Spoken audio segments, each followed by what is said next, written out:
The evening sun cast long shadows across the city streets as Captain Anderson drove home after another exhausting 12-hour shift.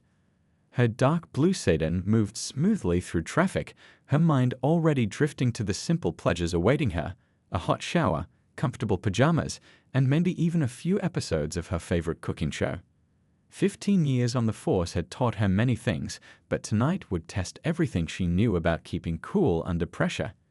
She had spent her day reviewing case files and mentoring junior officers, teaching them about community policing and the importance of treating everyone with respect. Little did she know, she was about to become an example of why those lessons mattered so much. The flash of red and blue lights in her rearview mirror pulled her from her thoughts. She checked her speed, right on the limit. Her turn signals had been used properly, and her registration was up to date. Still, she pulled over carefully, following the protocol she had taught countless times. Officer Barrett's heavy footsteps approached her car, his hand resting unnecessarily on his weapon. Through her side mirror, she could see his tense posture, the way he walked with an exaggerated swagger that often spelled trouble. She'd seen it before in officers who let the badge go to their heads. "License and registration," he barked, not even offering a greeting. His flashlight beam shot directly into her eyes, a subtle but deliberate intimidation tactic she recognized all too well. "Good evening, officer," she replied calmly, keeping her hands visible on the steering wheel. "May I ask why I'm being pulled over?" "You were swerving," he snapped, though they both knew it wasn't true. "I said license and registration." Captain Anderson took a slow, steady breath. "I'm going to reach for my documents now," she announced clearly, making each movement deliberate and measured. As she opened her glove compartment, she could feel Barrett's energy shift, becoming more aggressive with each passing second. The registration papers rustled softly as she retrieved them along with her license, but when she went to hand them over, Barrett's reaction was immediate and hostile. "Keep your hands where I can see them," he shouted, taking a step back, his hand tightening on his weapon. "Officer, I'm following your instructions to provide my documents," she responded evenly, her heart beginning to race despite her outward calm. "Would you prefer I place them on the dashboard?" His response was a string of short commands, each one contradicting the last. The situation was spiraling, and Captain Anderson recognized the dangerous pattern unfolding. She'd trained officers specifically to avoid this type of escalation, yet here she was, experiencing it firsthand. Through her open window, the evening air carried the scent of approaching rain. Nearby, a family walked their dog, keeping their distance but watching with concerned expressions. A teenager had stopped on his bike, phone partially raised, ready to record if things got worse. Captain Anderson's mind raced through her options. She could reveal her rank immediately, but experience told her that antagonistic officers sometimes became more aggressive when their authority was challenged. Instead, she continued her professional, measured responses, documenting every word and action in her memory with the precision of her years of experience. "Officer Barrett," she said, reading his nameplate, "I understand this is a routine traffic stop.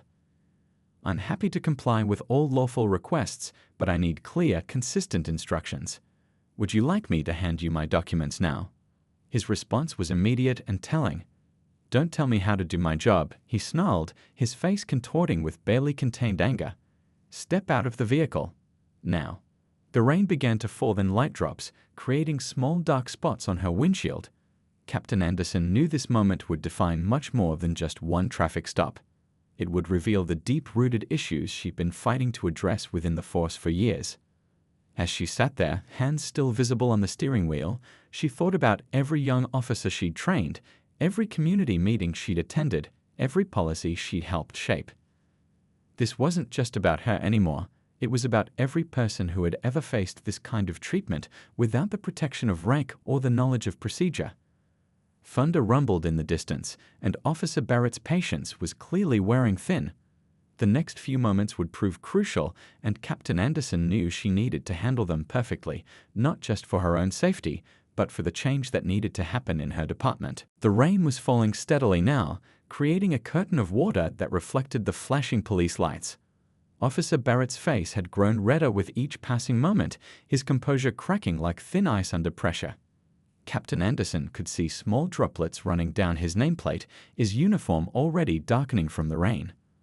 "I won't ask again," he growled, reaching for his radio. "Exit the vehicle immediately." Captain Anderson watched as more people gathered at a safe distance, their phones now openly recording. A mother hurried her children into a nearby store, throwing worried glances over her shoulder.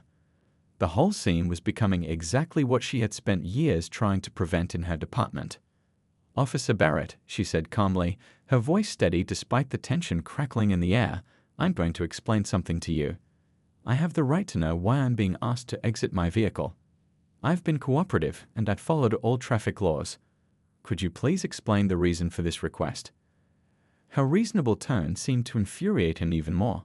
He stepped closer to her window, rain dripping from his cap onto her car door. "You think you know the law," he sneered. "I've dealt with your type before. Always talking about rights, always making excuses." Inside her car, Captain Anderson's hand moved slowly toward her phone on the dashboard mount. She needed to document this, but any sudden movement could escalate things further. Through her rearview mirror, she noticed another patrol car turning onto the street. Backup she hadn't heard Barrett call for. "My type," she repeated carefully, making sure her dashcam caught every word. "Could you clarify what you mean by that, Officer Barrett?" His response was to slam his hand against her car roof, making her jump despite her years of training. "Out, now, or I'll drag you out myself." The second patrol car was getting closer, its headlights cutting through the rain. Captain Anderson knew the next few moments were crucial. She had two choices: reveal her rank now or let this play out to expose the full extent of Barrett's behavior. Years of experience told her that men like this needed to be stopped, not just warned. "Officer," she said, her voice taking on just a hint of the authority she usually commanded, "I'm going to file a formal complaint about your conduct. I'd like to speak with your supervising officer. Please provide your badge number." Barrett's laugh was cold and sharp. "Oh, now you want my supervisor? Fine. We'll do this the hard way." He reached for her door handle, yanking it aggressively. The locked door frustrated his attempt, making him even angrier. The second patrol car pulled up behind them, just as Barrett started shouting into his radio. "Dispatch, I've got an uncooperative subject refusing lawful commands. Requesting additional units for a potential arrest." Captain Anderson could see the bewildered look on the face of the newly arrived officer through her mirror. "Officer Chen," she recognized him from last week's training session. He stepped out of his car slowly, confusion evident in his movements as he recognized her vehicle. Barrett was too focused on his power trip to notice Chen's hesitation. "Last chance," he threatened, his hand moving to his belt. "Either you come out voluntarily, or we're going to have a real problem." The rain had become a steady drummer on her car roof, and distant thunder rolled across the sky. Captain Anderson took a deep breath, knowing the next few moments would change multiple lives forever. She could see Officer Chen approaching cautiously, his recognition turning to horror as he realized what was unfolding. Through her cracked window, the sound of approaching sirens echoed off the wet buildings. More witnesses had gathered despite the rain, their presence both a comfort and a reminder of how these situations too often ended tragically for people who didn't have her position and training. "Officer Barrett," she said one final time, her voice now carrying the weight of her full authority, "I want you to take your hand off your weapon and step back from my vehicle. Officer Chen can confirm my identity for you." But Barrett was beyond listening. His face contorted with rage as he reached for her door again, about to make a mistake that would end his career. The red and blue lights continued to dance through the rain, illuminating a scene that would soon become a turning point for the entire department. Everything happened in a matter of seconds. Officer Barrett's hand shot through the partially open window, grabbing Captain Anderson's arm with unnecessary force. The rain continued to pour, making the whole scene look like something out of a movie, but this was frighteningly real. "You're under arrest for resisting," Barrett shouted, trying to pull her arm through the narrow window opening.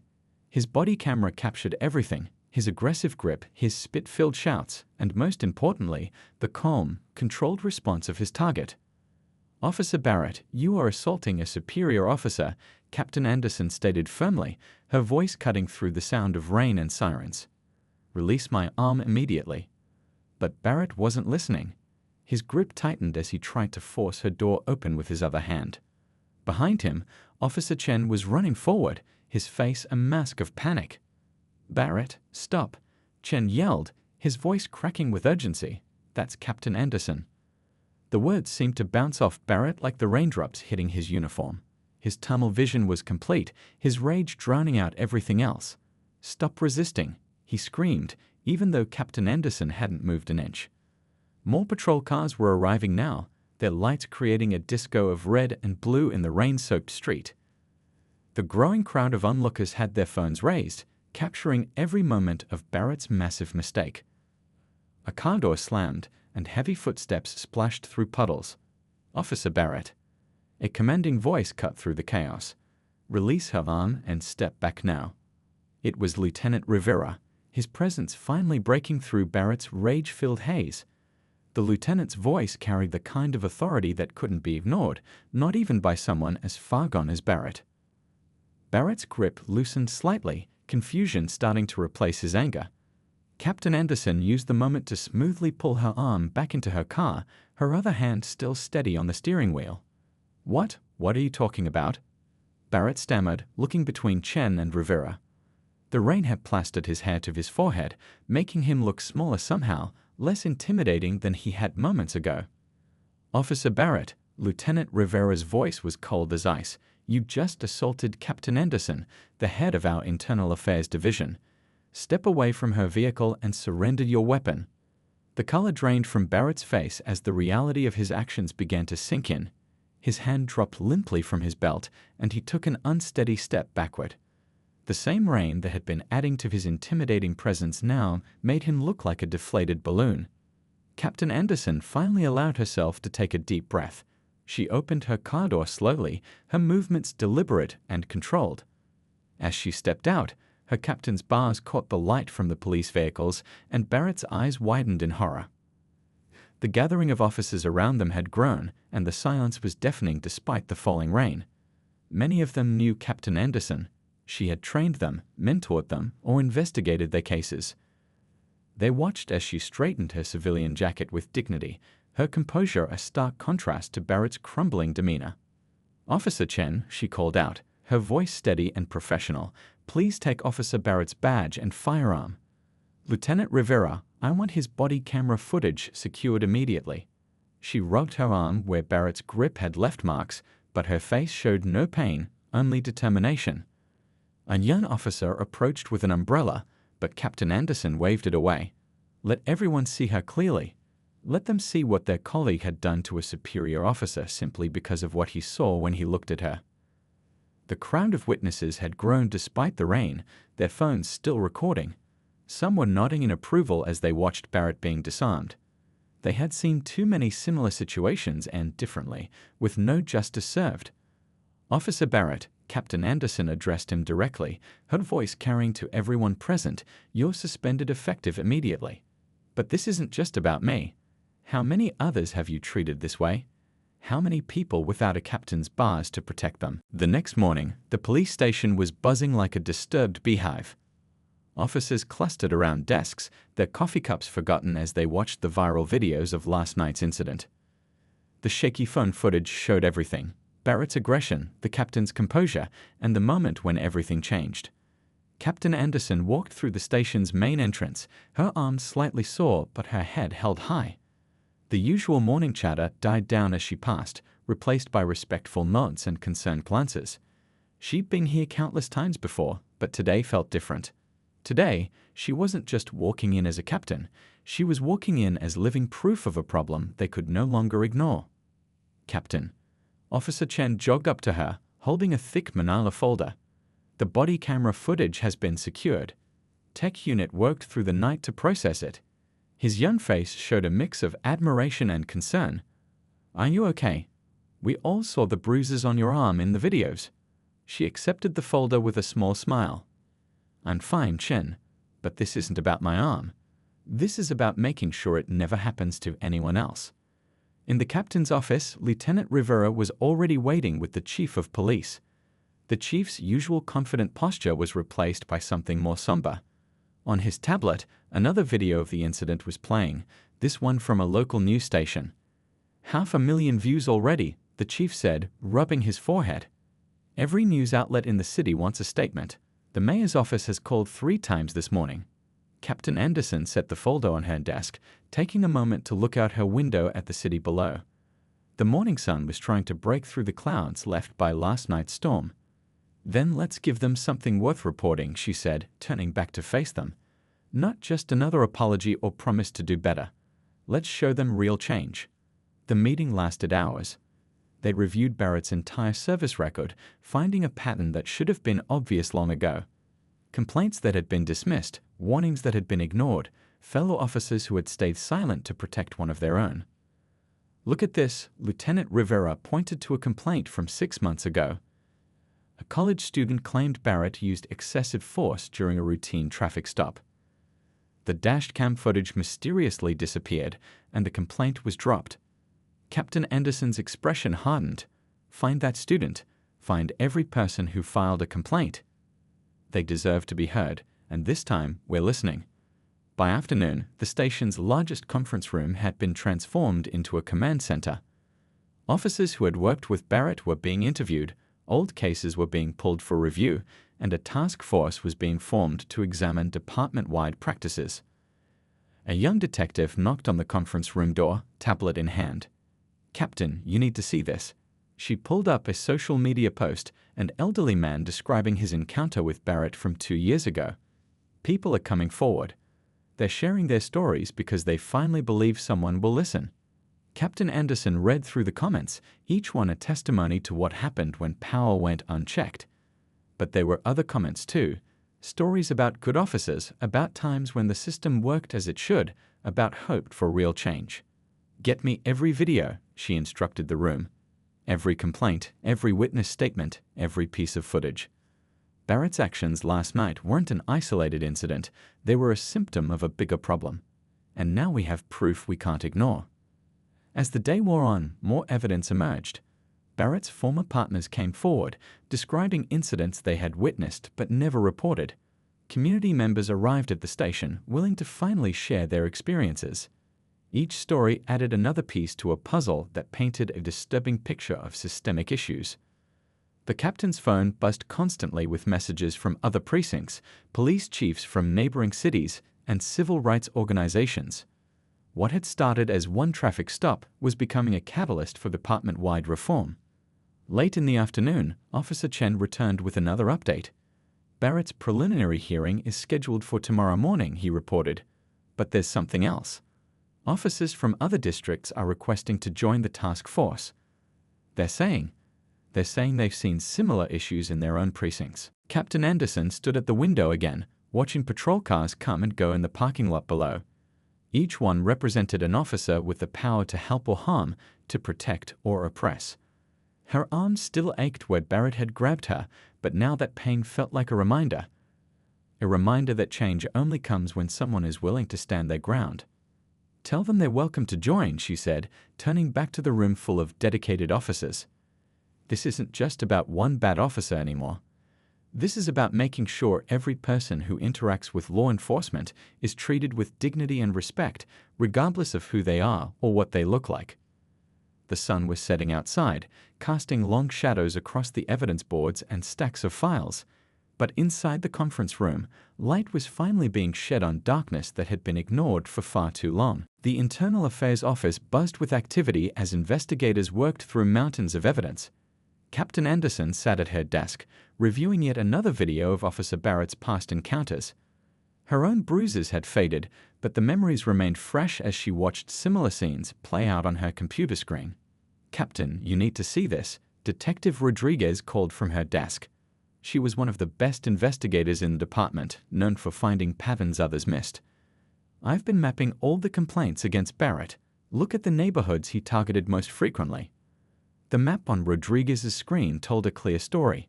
Red dots clustered in predominantly minority neighborhoods, showing a clear pattern of discriminatory policing. But what caught the captain's eye was something else, the complaints that never made it onto official records. "These sticky notes," Rodriguez explained, pointing to her evidence board, represent informal complaints. People who were too afraid to file official reports. Store owners who witnessed incidents but stayed quiet. Other officers who noticed but looked the other way. The captain stood before the evidence board, taking in the scope of what they'd uncovered. Yellow sticky notes covered nearly half the board, each one representing a voice that had been silenced by fear or institutional pressure. "There's more," Officer Chen added, walking in with a fresh stack of papers. "Remember that college student from the traffic stop 6 months ago? He's a law student now. He kept a detailed journal of everything that happened, including badge numbers of other officers who were present." The captain picked up the journal copies, scanning through pages of meticulous notes. "This is exactly what we need," she said, her voice firm with determination. "Not just Barrett's actions, but the whole system that protected him." The investigation had taken over the entire floor. Maps covered the walls, timelines stretched across windows, and officers worked in shifts to process the flood of new information. Community members continued to come forward, each story adding another piece to the puzzle. "Captain," Lieutenant Rivera called from the doorway.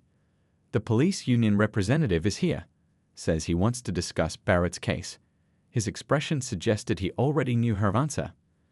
"Tell him I'll meet with him after we finish interviewing the witnesses from the grocery store incident," she replied, not looking up from her files. "He needs to understand, this isn't going away with a slap on the wrist." As the day progressed, more officers came forward with their own stories. A rookie described being told to ignore Barrett's behavior during training. A veteran officer admitted to changing his patrol route to avoid crossing paths with Barrett after witnessing his aggressive tactics. "Look at this timeline," Detective Rodriguez pointed out during their afternoon briefing. Each time a complaint came close to sticking, Barrett would suddenly receive a commendation or a positive performance review. Someone was helping him bury these incidents. The captain studied the pattern, her law enforcement experience helping her see the bigger picture. "Pull the personnel files of every supervising officer who signed off on those reviews," she instructed. "This goes beyond one officer's actions." Late in the afternoon, a young woman arrived at the station. She was a teacher at a local high school, and her hands shook as she described her encounter with Barrett from 3 years ago. "I never filed a report," she explained, wiping away tears. "He said nobody would believe me over a police officer. But when I saw what happened to you, Captain, I knew I had to come forward." The captain listened, her heart heavy but her resolve stronger than ever. Each testimony, each piece of evidence, built a case that couldn't be ignored. This wasn't just about punishing one officer, it was about changing a culture that had allowed his behavior to continue for so long. "What about the other officers?" Chen asked during their evening review. "The ones who knew but stayed quiet." Captain Anderson looked around the room at her team, seeing the same question in all their eyes. "They'll be held accountable too," she assured them. "But more importantly, we're going to make sure this never happens again. New training protocols, better oversight, real consequences for those who abuse their power." As night fell, the evidence boards told a story that couldn't be denied. Barrett's actions hadn't happened in a vacuum, they were enabled by a system that needed to change. The captain stood before the timeline, adding one final note, the date of her own encounter with Barrett. The morning of the disciplinary hearing arrived with an unusual buzz around the police headquarters. News vans lined the street, their satellite dishes reaching toward the clear blue sky like metal sunflowers. Community members gathered on the steps, holding signs demanding accountability and real change. Inside the hearing room, Captain Anderson adjusted her formal uniform, the weight of her captain's bars feeling especially heavy today. The bruises on her arm had faded to yellow, but she refused to cover them.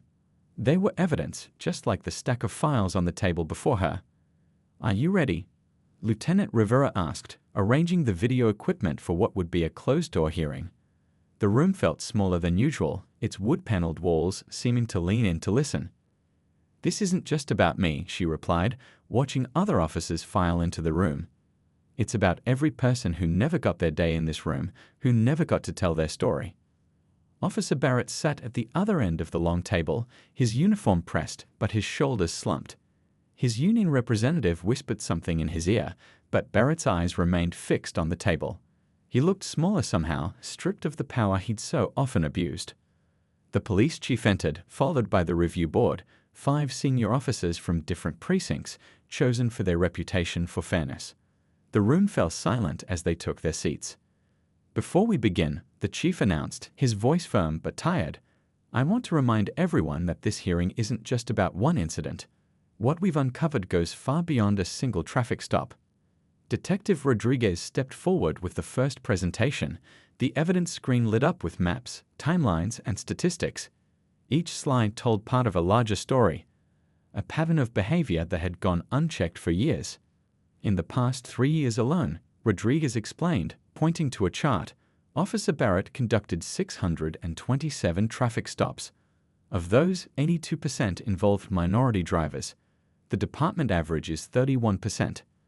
Barrett shifted in his seat as more evidence was presented. Body camera footage from multiple incidents played on the screen, each showing the same aggressive behavior, the same abuse of power. His union representative scribbled notes frantically, but they both knew these facts couldn't be explained away. Then came the witnesses. One by one, they shared their stories. A grandmother described being yanked from her car while driving her grandchildren to school. A college student recalled being forced to lie face down on wet pavement during a routine license check. A rookie officer admitted to being told to falsify reports about Barrett's conduct. Captain Anderson watched Barrett's face as each person spoke. She saw the moment he realized there was no escape, no explanation that could justify his actions. His arrogance had finally caught up with him. When it was her turn to testify, Captain Anderson stood slowly. The room fell even quieter, if that was possible. She didn't just share what had happened that rainy night, she spoke about the deeper issues, the systemic problems that allowed such behavior to continue. This isn't about revenge, she said, looking directly at Barrett. This is about trust. Every time an officer abuses their power, they don't just harm one person, they damage the trust between police and the communities we're sworn to protect. She laid out her recommendations, not just Barrett's termination, but sweeping changes to training, oversight, and accountability. New protocols for reviewing body camera footage, mandatory reporting of concerning behavior, and protection for officers who speak up about misconduct. We carry badges to protect and serve, she concluded, her voice carrying to every corner of the room. Not to intimidate and abuse. When we forget that, we don't just fail as officers, we fail as human beings. The review board's deliberation was shorter than anyone expected.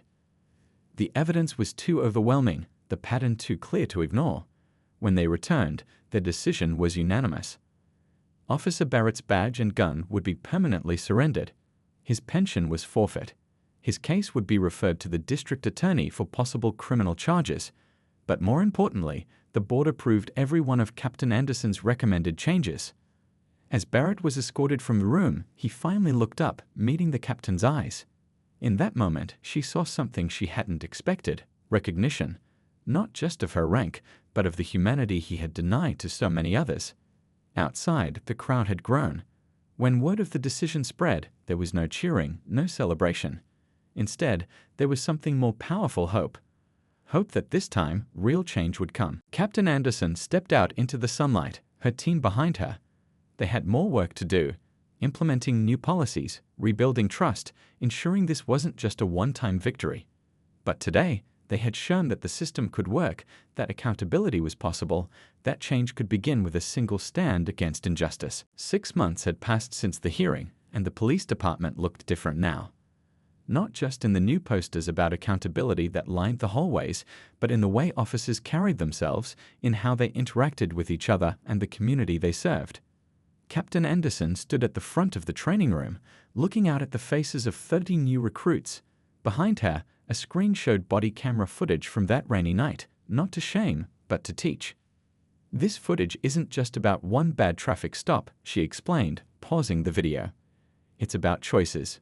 Every day, each of you will make hundreds of small decisions. How you speak to people, how you react under pressure, whether you stay silent when you see something wrong. The recruits watched intently. This wasn't the usual dry policy training. This was real. A young officer raised her hand. But Captain, what if we're not sure? What if we think something might be wrong, but we're new and don't want to cause trouble? The captain smiled.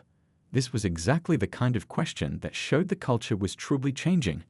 That's why we created the mentor program, she explained.